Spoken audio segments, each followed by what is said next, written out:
Mag-asawa po, hindi po nalulutas ang problema kapag nag-aaway kayo ng nag-aaway.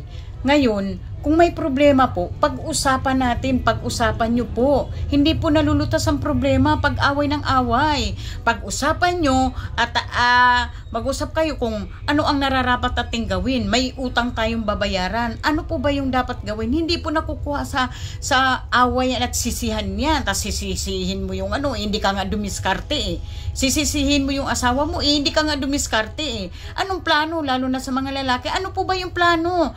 Nandito na tayo, madami na tayong utang. So anong plano ang gagawin natin? Hindi yung magsisihan po. Hindi po malulutas ang problema kapag nag-aaway lang at nagsisihan, ha? Tatandaan nyo po yun. Kaya kayo mag-asawa ang makakalutas niyan. Siyempre una yung panalangin. Pangalawa, yung pag-uusap nyo. Ano kayang dapat nating gawin? Baka mabaon tayo sa utang. O anong gagawin natin? May iba pang pagkakitaan o ano? Pag-uusapan po yun. Hindi po, uulitin ko, hindi po nadadala sa awayan at sisihan yan. Pag-usapan ng maayos para ang problema na yan ay malutas. Ha? Tatandaan natin yon.